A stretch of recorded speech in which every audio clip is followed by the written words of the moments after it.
All right. Good afternoon. During the declared emergency in the City of Toronto, Committee of Adjustment virtual public hearings are being conducted via WebEx, an online digital platform, and will be live streamed on the Toronto City Planning YouTube channel. These measures are necessary to comply with physical distancing requirements and a provincial order that limits attendance at public gatherings. My name is Nancy Oman, and I will be chairing this hearing. Panel members participating via WebEx and who can be seen and heard are Lisa Valentini, Peter Reid, and Carl Niffel. City staff will be assisting us throughout the meeting, including moderating the WebEx platform.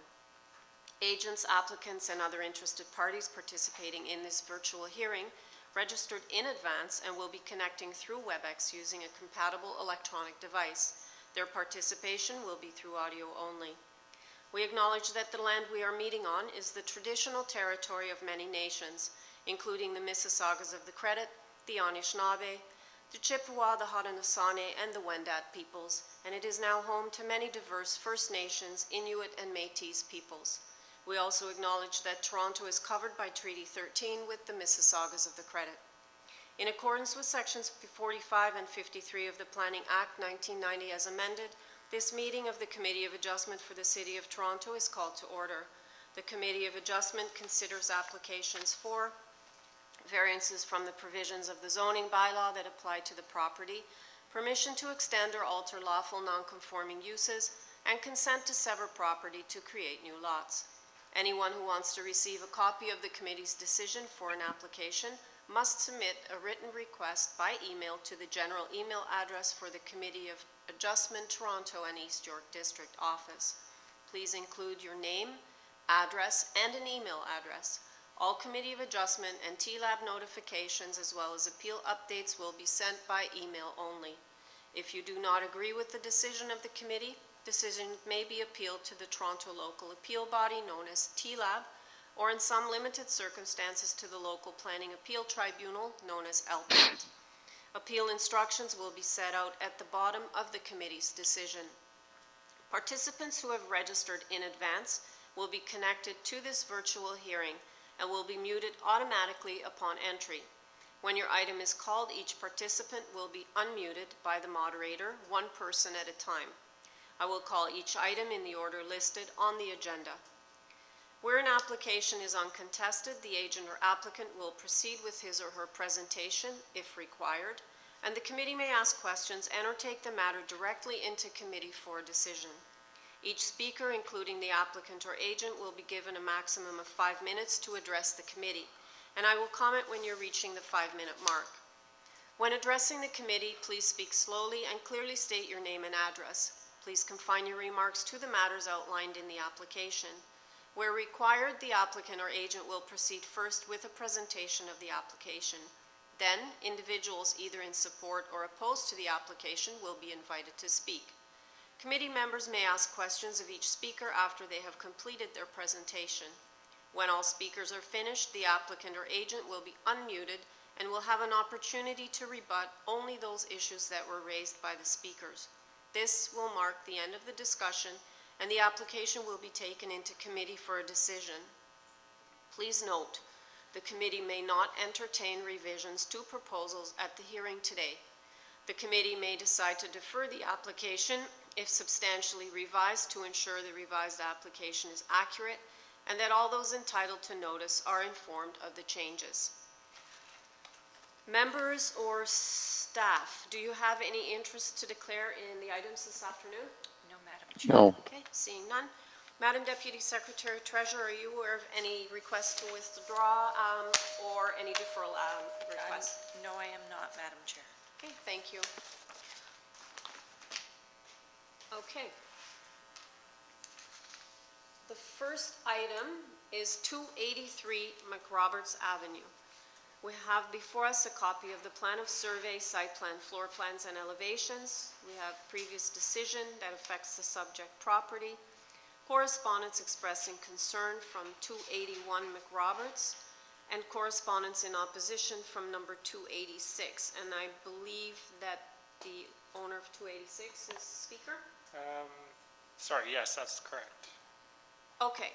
Can I have the agent please identify We do have a speaker, so if I can ask you to give us a brief presentation, please. Your 5 minutes start now.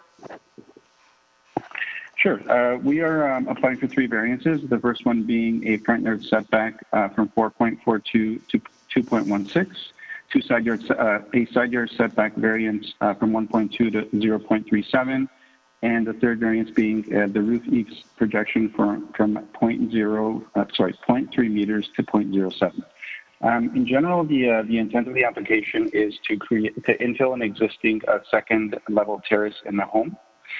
So what we're doing is we are respecting the existing side yard setbacks to the south and to the north, and also the existing front yard setback to the west. There is, we believe that infilling this existing terrace is keeping with the current trend and character of the neighborhood, as there is approximately 7 addresses on the east and on the west side of McRoberts that have created infills at the front of the homes. And in addition, we do have a letter of support from 281 McRoberts. It was not submitted in time, unfortunately.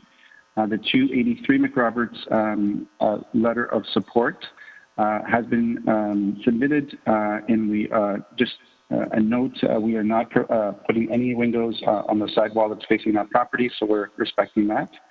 And regarding the 286 letter, 286 McRoberts, we are not changing the height or the massing of the existing roof, so it will create no adverse effects to the sunrise that owner experiences. The reason we're seeking this front yard setback is to essentially legalize an existing addition that was done by a previous owner. So we're basically just matching it on the second level. Thank you. Thank you very much. Panel members, do you have any questions of the agent before we go to Could I just get a clarification? The front yard and the side yard setback already exist, right? Because you're only working on the second level. That's correct. Thank you. Correct. Okay, let's hear from the opposition. Good afternoon. Thank you for entertaining my opposition. Can I have you, before you start, can you please state your name and address for the record? My name's Carmen Pantaloni, 286 McRoberts Avenue. Worked in roads, water, landfills. All over the most in retaining wall. Can you speak into the microphone a little louder? We're having trouble hearing you. Yes, sir. I worked on roads, landfills, parks, reservoirs. I've had some experience with grade. The setback rule, I totally disagree, because my home was graded, so we under the sun path plan. His intrusion on the second floor is an addition. It will make that course that he's trying to get. It will my fall. This area is planned with solar azimuth, and it's developed so no one will be getting shady. So the solar plan that is in effect here will not render any other property useless. This property, Toronto is supposed to be a livable city. This is front yard intrusion, which the previous owner had done. I had heard opposition from the neighbor at 285, but he also looks like he wants to expand. His expansion has darkened my horizon. Due to my longitude and latitude, the curvature of the earth, if you go a mile, you'll see the land is level. There is backfall here. The residents overcompensating. The backfill that's in this area because it has running streams under it, one under my home, one under Caledonia, one under the cemetery, 150 meters east of the lane. The ground here is a brown clay. It filters through. It's, the lane that they claim causes flooding is not the case, because if it was gravel lane in the wintertime, it would be frozen. We use the winter equinox, we use the solar rays to make it a livable place. So the shadowing will render the land useless, and the space in between there, this front yard, should actually, the homes have to meet the road. Somehow they're separated from the road. The homes have to meet the road. That's directional flow. I think that's been compromised there. And if that happens, it's going to cause reverse flow, let alone the reckless use of rainwater. That's what I believe. That's all I have to say. Okay, thank you. Panel members, do you have any questions of the speaker? Seeing none. Okay, Mr. Cifuentes, can you please speak to the issues raised? Yeah, I think I'll just repeat what I said previously. 286 McRoberts Avenue is west of 283, which is the subject property. So the sun does rise at the back of 283 McRoberts, but because we are not changing the massing or the height of the existing roof over this open terrace, there will be no adverse effects to the sunrise that is experienced by 286 McRoberts. Panel members, do you have any questions? Okay, seeing none, let's take it into committee.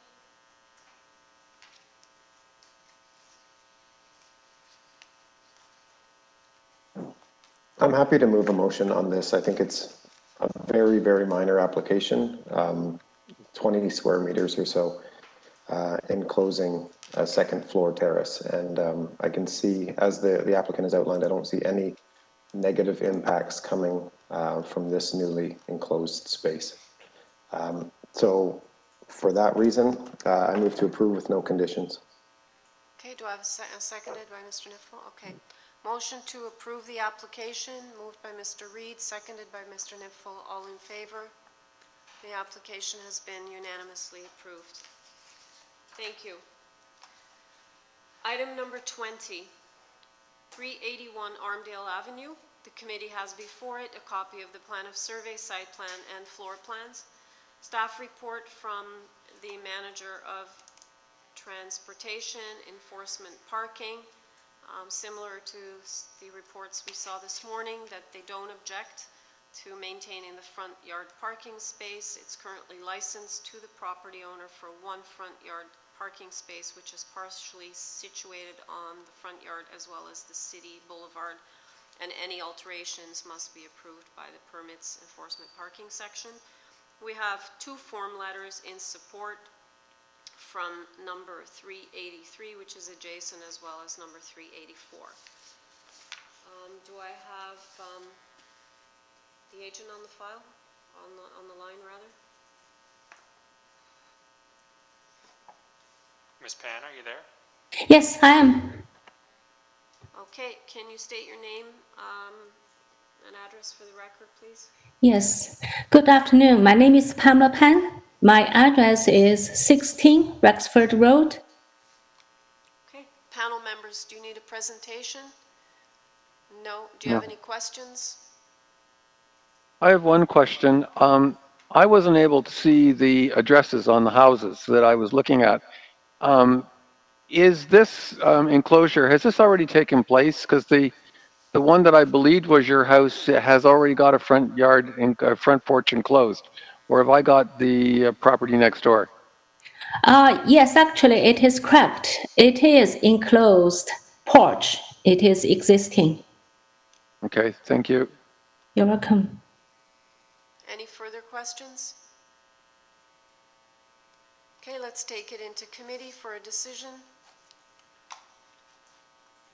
Madam Chairman, while I wouldn't encourage people to proceed with work that's not legal, I don't see a difficulty with the enclosure of this porch. I think it's a minor change. It seems that it's something that occurs in the community and in other locations. I don't think the variances are unreasonable. I don't think the solution is in any way problematic for the neighborhood. So I'd like to move approval of the application without conditions. Okay, I have a motion to approve, moved by Mr. Nipfel, seconded by Mr. Reed. All in favor? The application has been unanimously approved. Thank you. The next item is item number 21, 95 Wellington Street West. The committee has before it a copy of the plan of survey, site plan, floor plans, and elevations, a site-specific bylaws, two of them, one from 1988, the other from 1984, presentation materials that show the lobby renovations. Do I have Mr. Barbini on the line? Yes, I'm here. Great. Can you just identify yourself for the record? Sure. My name is Armando Barbini. I represent the property owners of 95 Wellington Street West, and my address is on file with the committee. Great. Thank you. Panel members, I don't think we need a presentation. Do you have any questions on this one?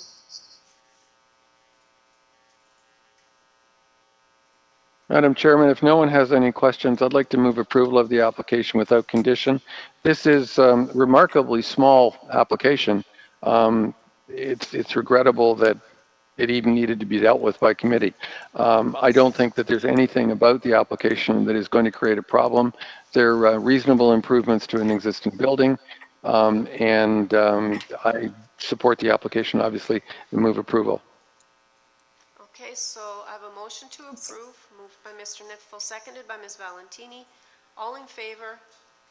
The application has been unanimously approved. Item number 22, 777 Dufferin Street. We have before us a copy of the plan of survey, site plan, floor plans, and elevations.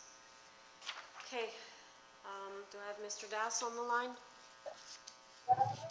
Hello, my name's Lenny Das, and my mom is here too, Dorothy Das. We're at 777 Dufferin Street. Okay, so you're the homeowner? Yes. All right, panel members, I don't think we need a presentation. Do you have any question of the homeowner? I just have a comment. Given what you're requesting, it would have been very helpful to have a front elevation.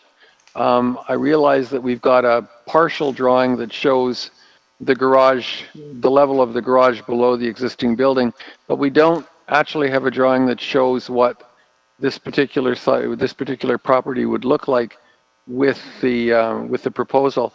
And the difficulty that I have in that regard is that I can't see other properties in the immediate neighborhood that have this kind of integral garage underneath. I appreciate why you're doing it, but to me, it would have been helpful to see an elevation, because at the present time with what's before me, I don't think it's consistent with the community.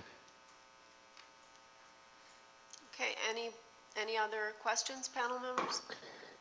I have, well, part question, part comment, I think. I'm familiar with this stretch of Dufferin. It's very busy on a heavily used bus route, and I'm just wondering about the kind of safety concerns about either backing out onto Dufferin or backing into the parking space, given the speeds of the traffic and the volume of the traffic. So I'm wondering if the applicant can talk a bit about that and how he sees that working.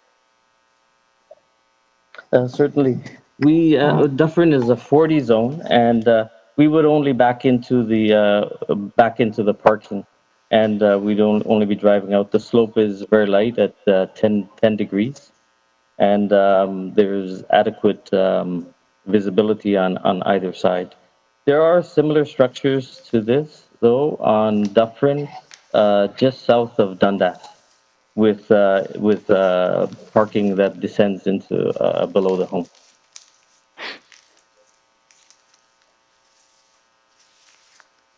Any further questions, panel members?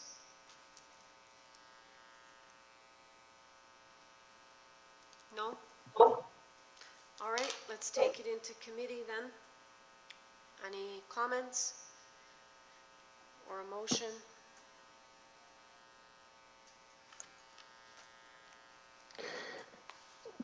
I think maybe just a bit of discussion might be helpful.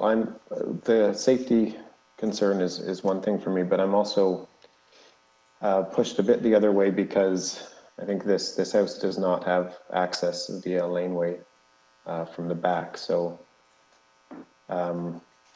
I'm honestly a bit confused about what to do with this one.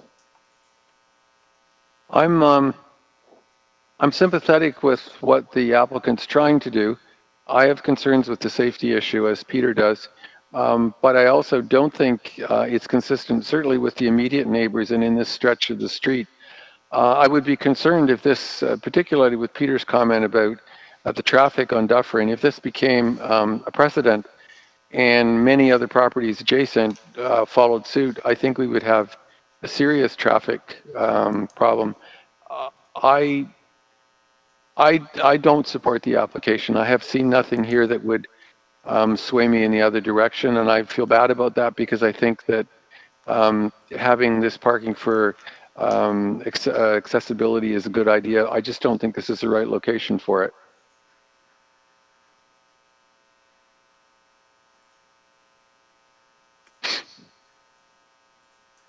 I tend to agree. I guess I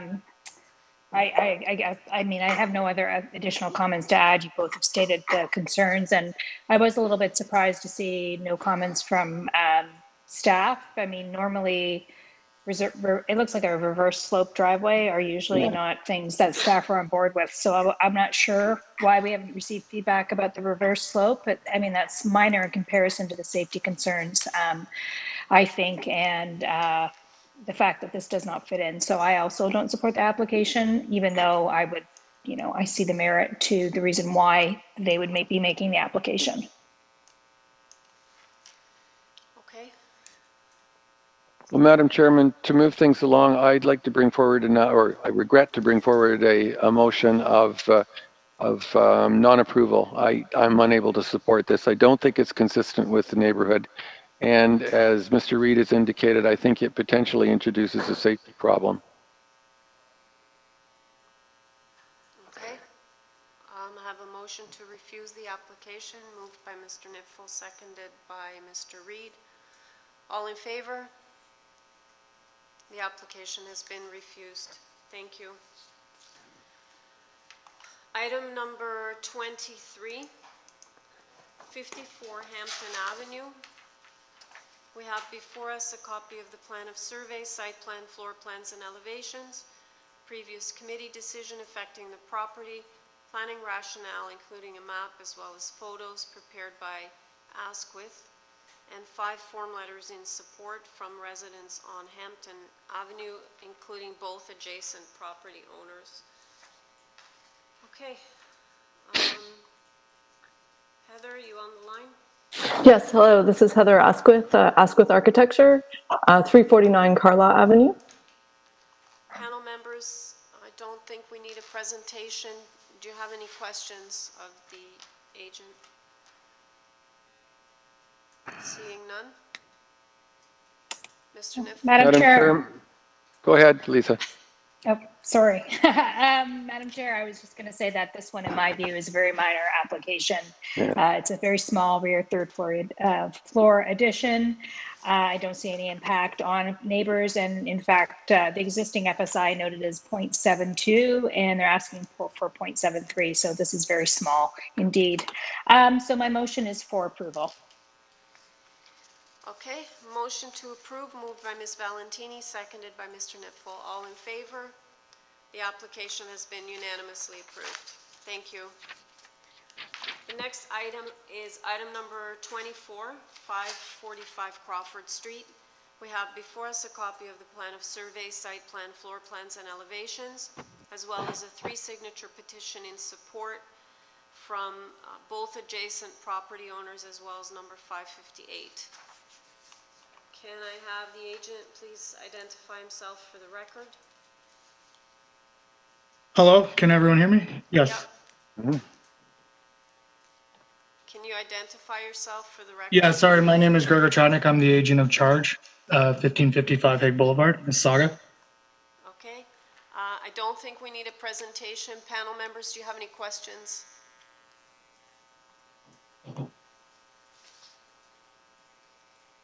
Just a quick question. Can you please clarify what the rear yard softscape is currently? I note there's a pool and a deck.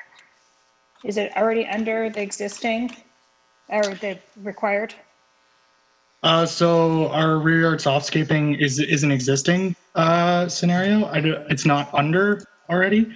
The number specifically will be located on our site plan page A1.1. But that was mostly to note that that's an existing condition already, and that the addition simply encroaches on the existing hardscaping surrounding the pool. Okay, thank you. Any further questions, panel members? Okay, seeing none. Okay, we'll take it into committee then. Madam Chair, you know, I originally had an issue with the softscape, but as the agent pointed out, it's already existing hardscape. So this isn't worsening the condition in any event. Based on that, I'm prepared to bring a motion forward for approval of the application. I don't think the addition in and of itself is an issue. And as I pointed out, there's already an existing pool in the backyard. So motion is for approval in this case. Mr. Reid, you're seconding. All right, I have a motion to approve, moved by Ms. Valentini, seconded by Mr. Reid. All in favor? Your application has been approved. Item number 25, 10 Rushbrook Avenue. We have before us a copy of the plan of survey, site plan, floor plans, and elevations, as well as correspondence between Mr. Brander, the agent, and permit parking. Is the agent on the line? I'm here. Great. Can you identify yourself for the record, please? Yeah, good afternoon, Madam Chair and committee members. My name is Adam Brander, and my address is 49 Bolton Avenue in Toronto. I'm the agent and the architect for the proposal at 10 Rushbrook Avenue. Great, thanks. Panel members, I don't think we need a presentation. Do you have any questions? Seeing none. Yeah. Mr. Nifel? Did you have a question? I was just going to clarify that there is parking available on the street, is there not? 196. Sorry. Yeah, we communicated with permit parking, and there's 398 spaces available currently to meet those needs. Okay, thank you. Okay, no further questions. Let's take it into committee then for a decision. Madam Chairman, I think this is a very straightforward application and minor. I don't see any negative impacts on the community. The parking issue could be a problem if there weren't parking on the street, but as you heard, there is parking available on the street. On that basis, I'd like to move approval of the application without condition. Okay. Motion to approve, moved by Mr. Nifel, seconded by Mr. Reid. All in favor? The application has been unanimously approved. Thank you. Item number 26, 38 ALDWYCH Avenue. We have before us a copy of the plan of survey, site plan, floor plans, and elevations. We have staff reports from permits and enforcement parking. And forestry is asking for condition number 2. Transportation, again, this is a licensed parking spot that's in the front, partially situated on the front yard as well as the city boulevard. Any alterations must be approved by the permits enforcement parking section. Okay, can I have the agent please identify himself for the record? Hi, my name is Rakim. I'm the architect for the 38 ALDWYCH Avenue. Okay, thank you. Panel members, do you have any questions of the applicant? Seeing none? Okay, we'll take it into committee for a decision then. Madam Chair, I'd like to bring a motion forward for approval of the application. This is a small shed that they're proposing. In my view, it is not a large variance that they're requesting for lot coverage, and I don't personally think there's any impact on adjacent neighbors. So we haven't heard from anybody, and it would be subject to urban forestry condition number 2. Okay, so motion to approve and by panel, we're just having some connection issues.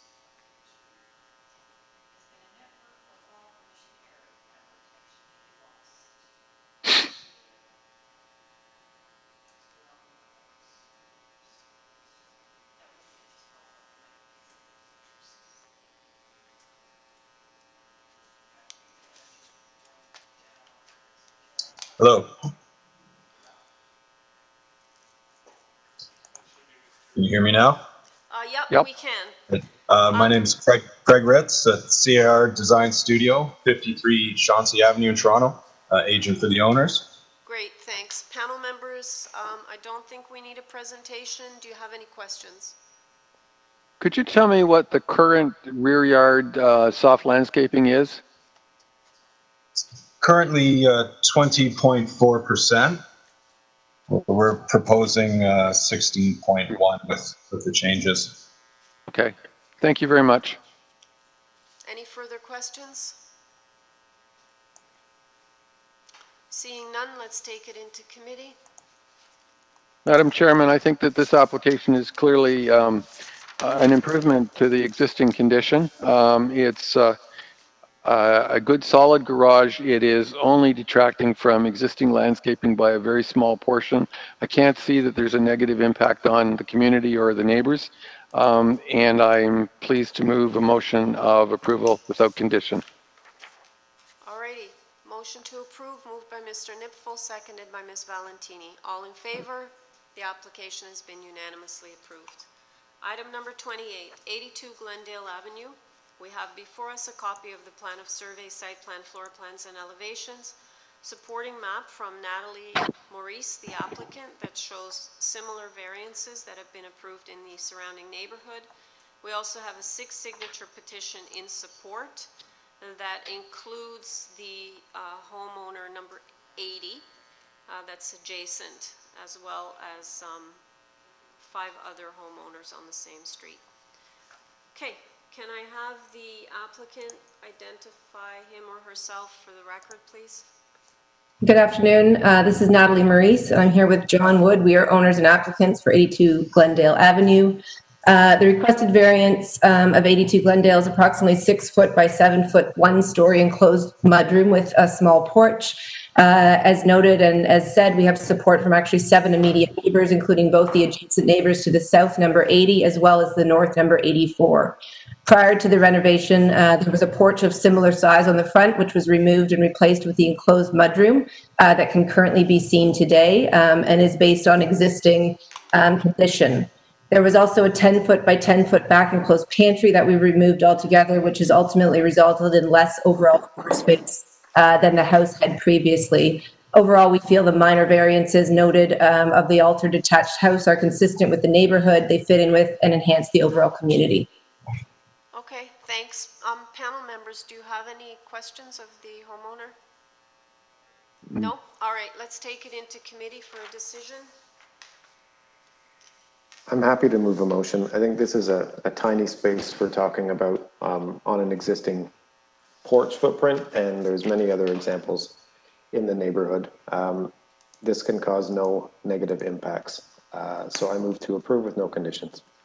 Okay, I have a motion to approve moved by Mr. Reed, seconded by Mr. Nipfel. All in favor? Your application has been unanimously approved. Thank you. Next item, item number 29, 29 RAVINA CRESCENT. We have before us a copy of the plan of survey, site plan, floor plans, and elevations. Planning rationale from Jeffrey Moot, the agent. We have a staff report from Development Engineering, and we have 12 form letters in support signed by residents on RAVINA. That includes number 27, which is adjacent, as well as number 31. Sorry, Madam Chair, we're just having some issues with WebEx, so if we can. Okay.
All right, folks, we're back.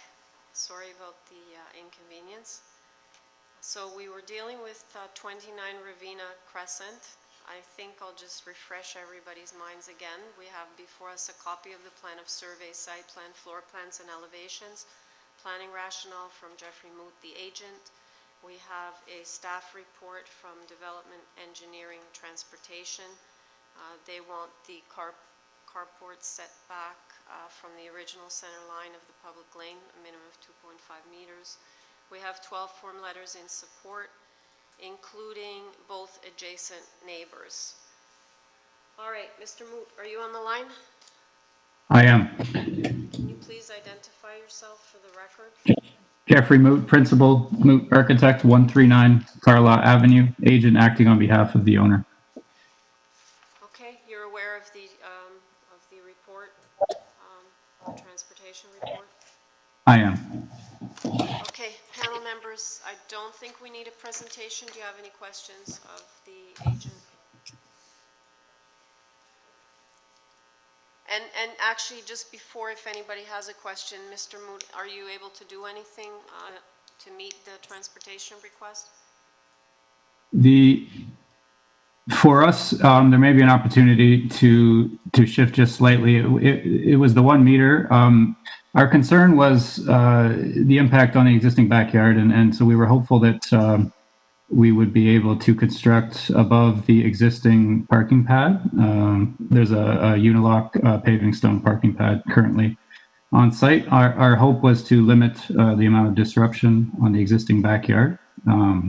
And so the positioning was such that we intended to maintain the existing footprint. The 2.183 currently from the center line, perhaps we could look at expanding that slightly to 2.5, but I do see the 1 meter from the rear lot line as being problematic in this case for us.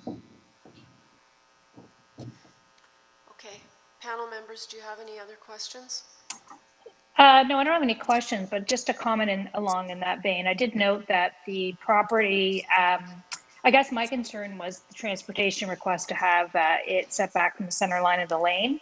I personally don't have any issue with the setback from the property line, given that this abuts a park to the one side. It's not a situation where you see typically in lanes where neighbors on the opposite side of the lane don't have enough clearance to back out of their spaces when garage is right up to the property line. So can you refresh my memory as to what you said you would be willing to do in terms of meeting the transportation request? I forget the number you had said. I think in this case we could accommodate the 2.5 from the center of the laneway, but I do see the 1 meter from the rear lot line as being problematic for us. So if we could set that at 5 meters. So would you be willing to withdraw that variance then, and then the transportation issue would go away? We would be willing to. Variance number 1. We would be willing to, yes. Okay. On that note, I don't know if anybody else has any comments they'd like to make.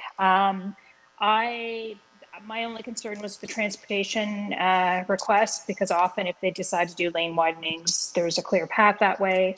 I have no issue with the remaining variance, so I'd like to bring a motion forward for approval of the application as amended, and there are no conditions in this case. All right, I have a motion to approve the application as amended. That's with the removal of variance number 1.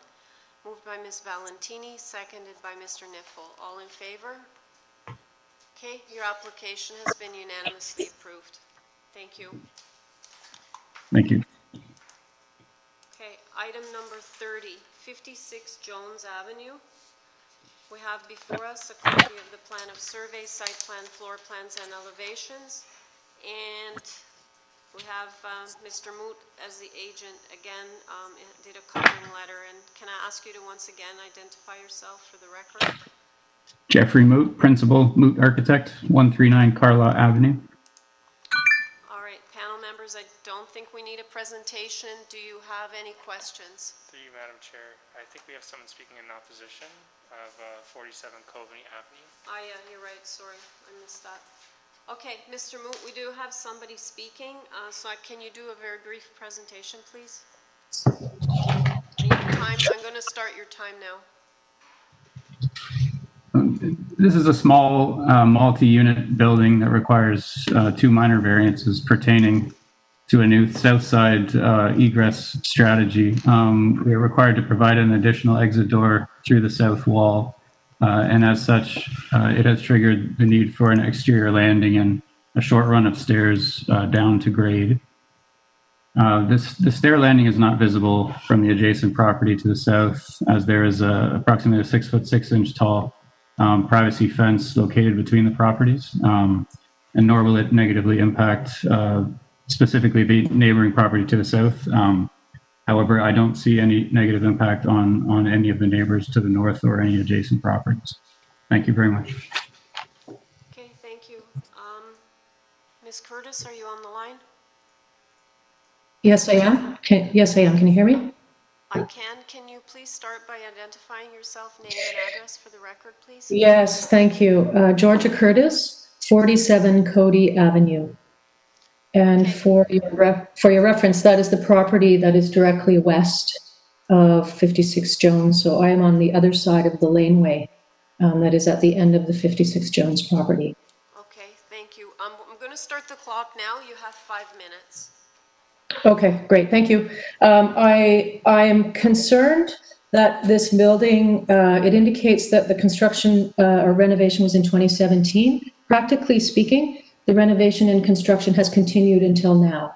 And so I don't know why it would not have been designed and built to accommodate a stairwell in the first place. It's a sufficiently large building to accommodate for that, I suggest. I also am concerned that the site plan doesn't indicate in any way, nor do the documents that I looked up online, that there's a house on the laneway at the back of the property. And so there actually is no entrance or exit, it would seem, from the property. And if the stairwell is planned or proposed to be 0.1 meters, which is 10 centimeters, which is not even as wide as a pair of eyeglasses, I don't understand how entrance and exit from the property will take place. And for example, I see the plan now up. It's great, there's bicycle parking spots, but how on earth will those bicycles get back and forth into the property when there's 0.1 meter of access? I also just want to note, the application indicates that the existing footprint and height will remain. There has been building on the roof. And so I just wanted to note that, and that's been in the last few weeks.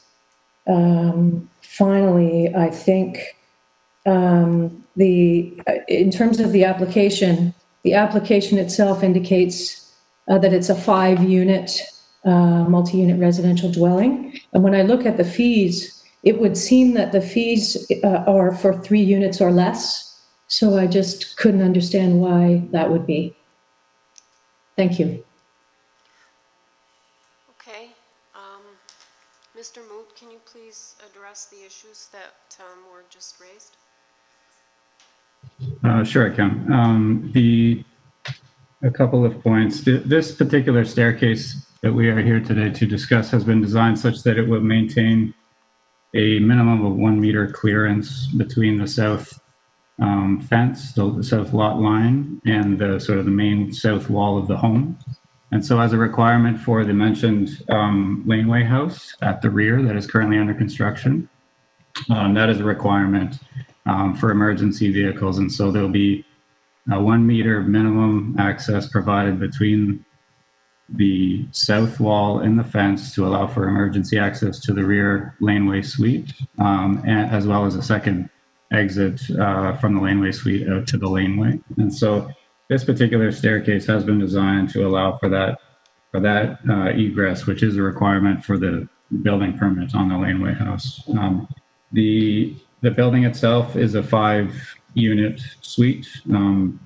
It's permitted as a 5-unit suite. It has been under construction for quite some time. It was a conversion from a larger single-family dwelling plan which was decided upon probably late 2017 to halt that design and to resubmit as a multi-unit 5-unit dwelling. And so it's a mid-rise rental building that we think works well in the neighborhood, considering TTC access, et cetera. And so this is a piece of a larger puzzle that we've been piecing together over the years. And this is a requirement for a rethinking of the south egress in order to maximize the efficiency of the lot itself, considering the main 5-unit dwelling and the laneway that is currently under construction at the rear. Sorry, I keep hearing laneway suite. Is it on the plans? I don't see it here. No, it isn't. It just broke. If I missed, I apologize. This site plan was created. The laneway suite has been under construction for approximately 1 month, so it was a more recent permit. As stated, this particular plan for the front house was created prior to the construction of the laneway suite. Was that before committee, the laneway suite, or no? The laneway suite is an as-of-right laneway suite, which is currently under building permit. Yes. Okay. All right, panel members, do you have any other questions? Yeah, since we don't have a, I'm sorry, go ahead, Lisa, I have a question too. Go ahead, Carl. Go ahead. I wasn't aware that there was a laneway suite under construction. And we don't have a drawing of it. Is the laneway suite the same size as what you've shown as the existing parking spot? Did it take up exactly the same footprint, or is it different? The laneway suite, to begin with, is set back 15 feet from the lane. And then the laneway suite itself extends 30 feet from that point. And so that would put it at just under 45 feet from the rear lot line. And the reason being, it's situated there because of the 45-meter emergency requirement from the front. And the reason this staircase is laid out the way it is, and not as an overhead staircase or something that could be a second story, is that we need to maintain the 1-meter emergency access at the lower level between the fence and the south elevation of the building. And where is the 1 meter? Is it beside, I've got the drawing here, the site plan here. Is it beside the stair? It is. So the stair, the landing and the stair, which is a few steps, is designed such that the emergency access can be so that you can carry on onto the landing and carry on through to the rear. And so you still have to go up the stairs and down the other side. You're not. I misunderstood. I thought you were talking about there being a 1 meter setback of the stairway. That's not true. That is not true. You in the case of an emergency, you would step up and then step down and carry on to the rear, and as well as the laneway house having a second exit, of course, out to the laneway itself. Okay, thank you for clarifying. Thank you. My question was just going to relate to that. So that would comply in terms of your 1 meter. Having the stairs in that 1 meter path is not an issue for requirements for the laneway suite for emergency access. We have had conversation about this, and my understanding is that it is considered a clear access. It is accessible to the rear, and it's not. There aren't any overhead obstructions of any kind, and so it would be considered accessible under the 1 meter requirement. It would be considered acceptable under the 1 meter requirement for. So just going up the 4 steps to the landing and down the 4 steps and through is still fine. That's correct. I mean, it's okay. Thank you. Any further questions? Seeing none, we'll take it into committee then. Any comments?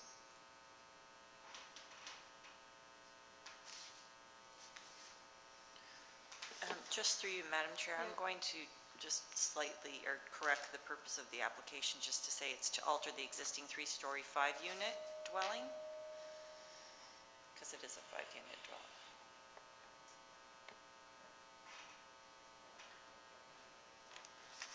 Mr. Moot, is it a 5-unit dwelling? That's correct. Okay, thank you.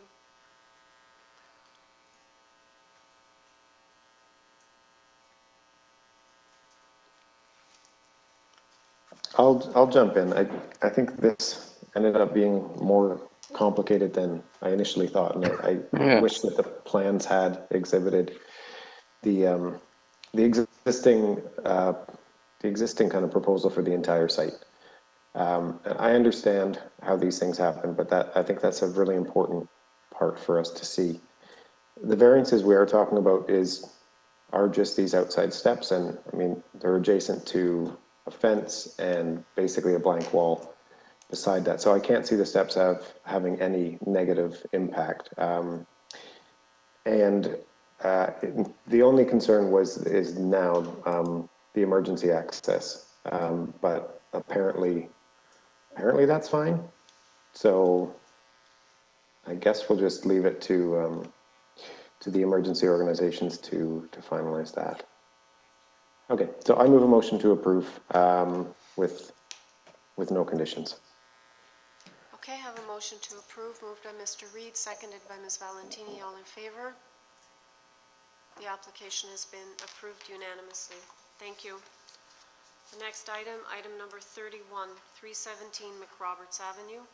We have before us a copy of the survey site plan, floor plans, and elevations, a staff report from Forestry asking for condition number 1. Do I have the agent on the line? Mr. Good afternoon.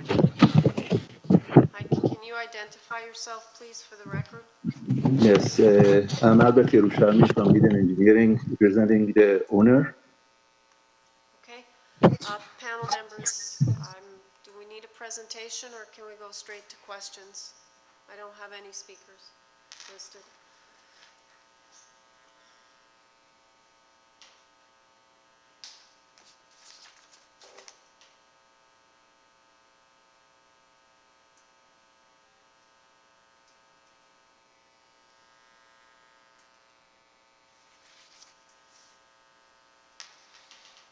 No questions?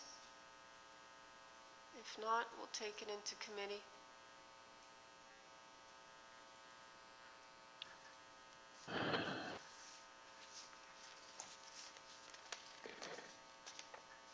I'll jump in. I think this is the day of enclosed front porches and terraces. Is this the 7th one or something? Again, this is, I think, really minor, and on McRoberts as well. I think there are a lot of examples of these front porches, and this one I was pleased to see it didn't extend out significantly farther than the neighbors and other houses on the block. So I can't see any negative impact coming from this, and so I'll move to approve subject to urban forestry condition 1. Okay, motion to approve, moved by Mr. Reed, seconded by Mr. Nipfel, including forestry number 1. All in favor? Your application has been unanimously approved. All right, the final item on the agenda today is 38 Rhodes Avenue. We have before us a copy of the plan of survey, site plan, floor plans, and elevations, 4 form letters in support from residents on Rhodes Avenue, and we only have 1 variance in front of us. Can I have the applicant please identify himself for the record? Hi, this is Brad Elliott. Can barely hear you, sir. Sorry, hello, this is Brad Elliott, owner of 38 Rhodes Avenue, Toronto. Okay, thank you. Panel members, I think this is like probably the most minor variance we've had all day. I'm not sure any of us need a presentation. Are there any questions? Seeing none? Okay, let's take it into committee for a decision then.